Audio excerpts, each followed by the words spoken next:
ನಮ್ಮ ಬೆಂಗಳೂರಿಗೆ ಸ್ವಾಗತ. ನಾನು ಭಾವನಾ. ಈಗ ಹೆಡ್ಲೈನ್ಸ್. ಕೈಗಾಡಿ ವ್ಯಾಪಾರದ ಕುಟುಂಬಕ್ಕೆ ಬರಸಿಡಿಲು. ಟಿಪ್ಪರ್ ರೂಪದಲ್ಲಿ ಬಂದೆರಗಿದ ಯಮ ಚಕ್ರಕ್ಕೆ ಸಿಲುಕಿ ಕ್ಷಣಾರ್ಧದಲ್ಲಿ ಪ್ರಾಣ ಬಿಟ್ಟ ತಾಯಿ ಮಗ. ಚಾಕ್ಲೇಟ್ ಆಸೆ ತೋರಿಸಿ 4 ವರ್ಷದ ಮಗುವಿನ ಮೇಲೆ ಅತ್ಯಾಚಾರ. ಕಾಮಾಂಧನ ದಾಹಕ್ಕೆ ನಲುಗಿದ ಪೋರಿ, ಕೀಚಕ ಕಾಮಿ ಪರಾರಿ.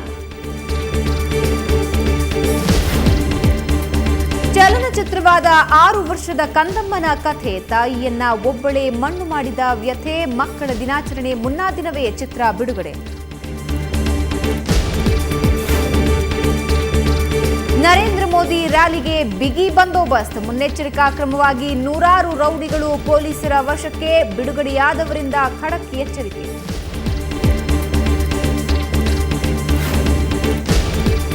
ಫೋನ್ ರಿಂಗ್ ಆದ್ರೆ ಝಲ್ಲನ್ನತ್ತೆ ಎದೆ. ಮೊಬೈಲ್ ಟವರ್ ಹತ್ತಿರವಿದ್ರೆ ನಿದ್ದೆ ಬರಲ್ಲ.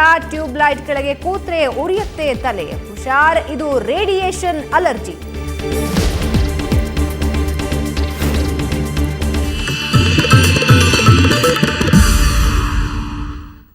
ಅವರದ್ದು ದುಡಿದು ತಿನ್ನೋ ಬಡ ಕುಟುಂಬ. ಮೈತುಂಬ ಬಡತನವನ್ನೇ ಕೊಟ್ಟಿದ್ದ ದೇವರಿಗೆ ಆ ಕುಟುಂಬದ ಮೇಲೆ ಕರುಣೆನೇ ಬರಲಿಲ್ಲ ಅನ್ಸತ್ತೆ. ಟಿಪ್ಪರ್ ರೂಪದಲ್ಲಿ ಬಂದ ಯಮ ತಾಯಿ ಮಗನನ್ನ ಕರೆದುಕೊಂಡು ಹೋಗ್ಬಿಟ್ಟ. ಕೈಗಾಡಿ ವ್ಯಾಪಾರ ನಡೆಸ್ತಾ ಇದ್ದ ಕುಟುಂಬಕ್ಕೆ ಇದು ಬರ ಸಿಡಿಲು ಬಡದಂತಾಗಿದೆ.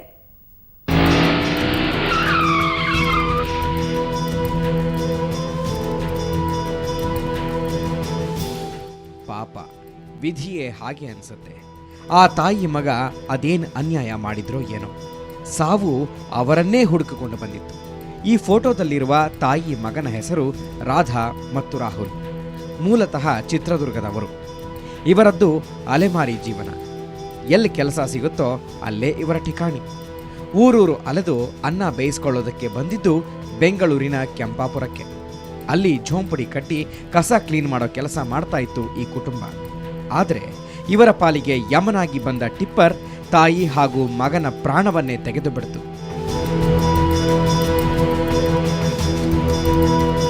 ಎಂದಿನಂತೆ ರಾಧಾ ತನ್ನ ಗಂಡ ತಾರಾಚಂದ್ ಮತ್ತು ಮಗ ರಾಹುಲ್ ಜೊತೆ ಕೆಲಸಕ್ಕೆ ಹೊರಟಿದ್ಲು. ಕೈಗಾಡಿಯನ್ನ ರಸ್ತೆ ಬದಿ ನಿಲ್ಲಿಸಿ ಟೀ ಕುಡಿದು ವಾಪಸ್ ರಸ್ತೆ ದಾಟುವಷ್ಟರಲ್ಲಿ ಯಮನಂತೆ ಬಂದ ಟಿಪ್ಪರ್ನ ಚಕ್ರಕ್ಕೆ ಸಿಲುಕಿ ತಾಯಿ ಮಗ ಕ್ಷಣಾರ್ಧದಲ್ಲಿ ಹೆಣವಾಗಿ ಹೋಗಿದ್ರು. ಬರೋ ಏನಾಯ್ತೋ ಏನೋ ಗೊತ್ತಿಲ್ಲ. ಅವ್ರ ಹುಡುಗರು ಅವನು ನಡ್ಕೊಂಬರ್ತಾ ಇದ್ದಂತೆ. ಅವ್ರು ತೊಳ್ಗೊಂಡು ಹೆಂಡ್ತಿನ ಮತ್ತು ಹುಡುಗನ ತೊಳ್ಕೊಂಬರ್ತಾ ಇದ್ದ. ತೊಳ್ಕೊಂಬರ್ತಾ ಇರೋವಾಗ ಈ ಗಾಡಿ ಅವನು ಹೊಡೆದು ಅಷ್ಟು ದೂರದಲ್ಲಿ ಅವ್ರು ಬಿದ್ದ ಮೇಲೆ ಅವರು ಇಲ್ಲಿಂದ ಇದೆಲ್ಲ ಏನೋ ಏನೂ ಇಲ್ಲ. ಅವ್ರಿಗೆ ಬರೀ ಕಾಲು ಮಾತ್ರ ಕಾಣಿಸ್ತಾ ಇದೆ ಹುಡುಗಿಗೆ, ಆ ಎಮ್ಮಿಗೆ. ತಿರ್ಗಾ ಹುಡುಗನಿಗೆ ಹೊಟ್ಟೆಲಿರೋ ಕಳ್ಳು ಎಲ್ಲ ಆಚೆ ಬಂದ್ಬಿಟ್ಟಿದೆ. ಅದಕ್ಕೆ ಇವಾಗ ನೀವೇ ಏನೋ ನ್ಯಾಯ ಮಾಡಿ ಏನೋ ತೀರ್ಪು ಅವ್ರಿಗೆ ಕೊಡಿಸ್ಬೇಕು ಅಂತ ನಾವು ಇದಿಷ್ಟೇ ಹೇಳೋದು ಸರ್. ಇದ್ದಕ್ಕಿದ್ದ ಹಾಗೆ ತಾಯಿ ಮಗನ ಸಾವಿನಿಂದ ಆ ಕುಟುಂಬಕ್ಕೆ ದಿಕ್ಕೆ ತೋಚದಂತಾಗಿದೆ. ಅವತ್ತಿನ ದುಡಿಮೆಯೇ ಅವತ್ತಿನ ಊಟವಾಗಿದ್ದ ಆ ಕುಟುಂಬಕ್ಕೆ ಈ ಈರ್ವರ ಸಾವು ನಿಜಕ್ಕೂ ತುಂಬಲಾರದ ನಷ್ಟ. ಅಲ್ಲಿ ಕೆಲಸ ಇವತ್ತು ಇಲ್ಲ. ಮತ್ತು ತಿರ್ಗಿ ವಾಪಸ್ ನಮಗೆ ಗಾಡಿ ತೊಗೊಂಡು ನಾವು ವಾಪಸ್ ಬರ್ತಾ ಇರ್ತಿದ್ವಿ.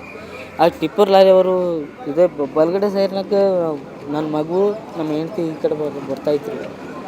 ಅದು ನಾನು ಈ ಕಡೆ ಸಾಗಿರೋದು. ಅವರು ಬಂದು ಟಿಪ್ಪರ್ ಲಾರಿಯವರು ಇಬ್ಬರೂ ಅಕ್ಸೆಪ್ಟ್ ಮಾಡ್ತಾರೆ. ಟಿಪ್ಪರ್ ಚಾಲಕ ಪರಾರಿಯಾಗಿದ್ದು ಹೆಬ್ಬಾಳ ಸಂಚಾರಿ ಪೊಲೀಸರು ಟಿಪ್ಪರನ್ನ ವಶಕ್ಕೆ ಪಡೆದು ತನಿಖೆ ನಡೆಸ್ತಾ ಇದ್ದಾರೆ.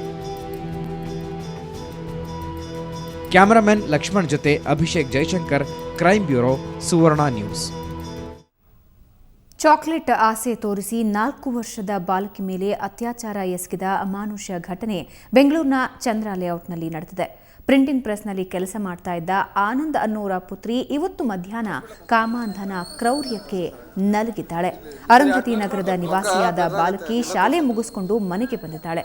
ಆ ಸಂದರ್ಭದಲ್ಲಿ ಚಾಕ್ಲೇಟ್ ಆಸೆ ತೋರಿಸಿದ ಭೂಪ ಮಗುವನ್ನ ಮನೆ ಮುಂಭಾಗದ ಅಂಗನವಾಡಿಗೆ ಕರೆದೊಯ್ದಿದ್ದಾನೆ. ಬಳಿಕ ಮಗು ಅಳ್ತಾ ಇದ್ದುದನ್ನು ಕಂಡ ತಾಯಿ ವಿಚಾರಿಸಿದಾಗ ಪ್ರಕರಣ ಬೆಳಕಿಗೆ ಬಂದಿದೆ. ಸ್ಥಳಕ್ಕೆ ಭೇಟಿ ಕೊಟ್ಟ ಚಂದ್ರ ಲೇಔಟ್ ಪೊಲೀಸರು ಪ್ರಕರಣ ದಾಖಲಿಸಿದ್ದು ತನಿಖೆ ನಡೆಸಿದ್ದಾರೆ. ಆರೋಪಿ ಅರುಣ್ ಕುಮಾರ್ ಪರಾರಿಯಾಗಿದ್ದಾನೆ. ನಾನು ನೀರು ಬರ್ತಾಯಿಲ್ಲ ಅಂತಿದ್ನಲ್ಲ, ಅದಕ್ಕೆ ಮೋಟ್ರ್ ಹಾಕಕ್ಕೆ ಹೋಗಿ ಹೇಳ್ತೀನಿ ಅಣ್ಣಂಗೆ ಅಂತ ಹೇಳ್ಬಿಟ್ಟು ಹೋದ್ಲು. ಅರುಣನ್ನ ಮೋಟ್ರ್ ಹಾಕು ಅಂತ ಏನೋ ಹೇಳವಳೆ. ಅವಾಗೇನೋ ಹೋಗಿ ಏನೋ ನಡೆದೈತೆ. ಈಗ ಬಾ ಇವಳು ಮೆಟ್ಲಕ್ಕೆ ಬರೋಕ್ಕಾಯ್ತಿರ್ಲಿಲ್ಲ, ಸುಸ್ತಾಗಿ ಬಿದ್ದೋಗ್ತಾ ಇದ್ಲು. ಯಾಕೆ ಪಾಪ ಏನಾಯಿತು, ಸರಿಯಾಗಿ ನಡೆಯೋಕ್ಕಾಗಲ್ವಾ ಅಂತ ಕೇಳಿದೆ ನಾನು. ಇಲ್ಲ ಅಮ್ಮ ನಡೆಯೋಕ್ಕಾಯ್ತಲ್ಲ, ಅಣ್ಣ ಕರ್ಕೊಂಡೋಗಿ ಏನೇನೋ ಮಾಡ್ದ ಅಂತ ಎಲ್ಲ ಹೇಳ್ತಾ ಇದ್ಲು. ಇವತ್ತು ಪೊಲೀಸರು ಬೆಳ್ಳಂಬೆಳಗ್ಗೆನೆ ಕಾರ್ಯಾಚರಣೆಗೆ ಇಳಿದಿದ್ರು. ಬೆಳಗಾಗುವಷ್ಟರಲ್ಲಿ ನಗರದ ರೌಡಿಗಳ ಮನೆಗಳ ಕದ ತಟ್ಟಿದ್ರು. ಅವರನ್ನೆಲ್ಲ ಠಾಣೆಗೆ ಕರೆದೊಯ್ದ ಪೊಲೀಸರು ಕೆಲವರನ್ನ ವಶಕ್ಕೆ ಪಡೆದುಕೊಂಡ್ರೆ ಇನ್ನೂ ಕೆಲವರಿಗೆ ಎಚ್ಚರಿಕೆ ನೀಡಿ ಬಿಡುಗಡೆಗೊಳಿಸಿದ್ರು.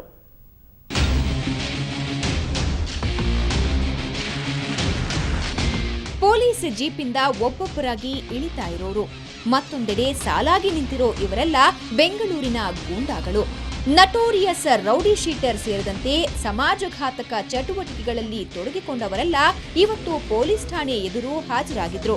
ಇವತ್ತು ಬೆಳ್ಳಂಬೆಳಗ್ಗೆ ದಕ್ಷಿಣ ಮತ್ತು ಪಶ್ಚಿಮ ವಿಭಾಗದ ಪೊಲೀಸರು ನಗರದ ರೌಡಿಗಳ ಮನೆಗಳ ಮೇಲೆ ದಾಳಿ ನಡೆಸಿ ಠಾಣೆಗೆ ಕರೆತಂದು ಪೆರೇಡ್ ನಡೆಸಿದ್ರು. ಮುಂಬರೋ ನರೇಂದ್ರ ಮೋದಿ ರ್ಯಾಲಿಯನ್ನ ಗಮನದಲ್ಲಿ ಇಟ್ಕೊಂಡು ನಗರ ಪೊಲೀಸರು ಮುಂಜಾಗ್ರತಾ ಕ್ರಮವಾಗಿ ರೌಡಿಗಳ ಮನೆಗಳಿಗೆ ದಾಳಿ ಇಟ್ಟಿದ್ರು.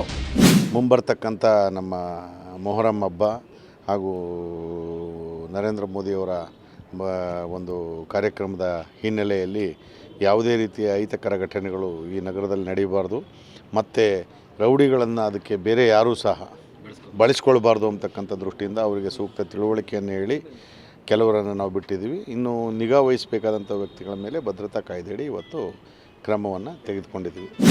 ಉತ್ತರ ಹಾಗೂ ದಕ್ಷಿಣ ಹಾಗೂ ಉತ್ತರ ವಿಭಾಗದ ಪೊಲೀಸರು ಒಟ್ಟು 210 ರೌಡಿಗಳನ್ನ ಠಾಣೆಗೆ ಕರೆತಂದಿದ್ರು. ಮುಂಜಾಗ್ರತಾ ಕ್ರಮವಾಗಿ ಕೆಲವು ರೌಡಿಗಳ ಮೇಲೆ ಭದ್ರತಾ ಪ್ರಕರಣಗಳನ್ನ ದಾಖಲಿಸಿ ವಶಕ್ಕೆ ಪಡೆದುಕೊಂಡ್ರು. ಇನ್ನೂ ಕೆಲವರನ್ನ ಎಚ್ಚರಿಕೆ ನೀಡಿ ಮುಚ್ಚಳಿಕೆ ಬರೆಸಿಕೊಂಡು ಬಿಡುಗಡೆ ಮಾಡಲಾಯಿತು. ಯಾರು ಭಾಗಿಯಾಗಿಲ್ಲ ಅಂಥವ್ರ ಬಗ್ಗೆ ನಮಗೆ ಮಾಹಿತಿ ಈಗಾಗಲೇ ಕಲೆಕ್ಟ್ ಮಾಡ್ಕೊಂಡಿರ್ತೀವಿ ನಾವು. ಅಂಥವ್ರನ್ನ ಮತ್ತೆ ಪುನಃ ಪರಿಶೀಲಿಸಿ ಮತ್ತೆ ಮಗದೊಮ್ಮೆ ಅವರನ್ನು ಅವ್ರ ಚಟುವಟಿಕೆ ಬಗ್ಗೆ ನಾವು ಭಾಳ ಹತ್ತಿರದಲ್ಲಿ ಅವರು ಗಮನ ಹರಿಸಿ ವಿಚಾರ ಮಾಡಿ ಅಕ್ಕಪಕ್ಕದವರು ಸಹ ಇವ್ರ ಬಗ್ಗೆ ಮಾಹಿತಿ ಕಲೆಕ್ಟ್ ಮಾಡಿಕೊಂಡು ಅವರು ನಿರಪರಾಧಿಗಳು ಅದೇನು ಚಟುವಟಿಕೆಯಲ್ಲಿ ಭಾಗವಹಿಸ್ತಿಲ್ಲ ಅಂತ ಕಂಡು ಬಂದರೆ ಸೂಕ್ತ ಮುಚ್ಚಳಿಕೆಯನ್ನು ಬರೆಸ್ಕೊಂಡು ವಾರ್ನ್ ಮಾಡೋದ್ರ ಮೂಲಕ ಅವ್ರನ್ನ ಬಿಡುಗಡೆ ಮಾಡ್ತೀವಿ. ಮುಂಬರುವ ಮೋದಿ ರ್ಯಾಲಿ ಹಿನ್ನೆಲೆಯಲ್ಲಿ ಯಾವುದೇ ಅಹಿತಕರ ಘಟನೆ ನಡೆಯದಂತೆ ಪೊಲೀಸರು ಈ ಕಾರ್ಯಾಚರಣೆ ನಡೆಸಿದ್ದಾರೆ. ಒಟ್ನಲ್ಲಿ ಬೆಂಗಳೂರು ಪೊಲೀಸರು ಇವತ್ತು ನಗರದ ರೌಡಿಗಳಿಗೆ ಬಿಸಿ ಮುಟ್ಟಿಸಿದ್ರು. ಬೆಂಗಳೂರಿನಿಂದ ಕ್ಯಾಮರಾಮನ್ ವೇದಮೂರ್ತಿ ಜೊತೆ ವೆಂಕಟರಮಣ್, ಕ್ರೈಮ್ ಬ್ಯೂರೋ, ಸುವರ್ಣ ನ್ಯೂಸ್. ಈಗ ಬ್ರೇಕ್ ನಂತರ ನಮ್ಮ ಬೆಂಗಳೂರು ಮತ್ತೆ ಮುಂದುವರಿಯುತ್ತೆ.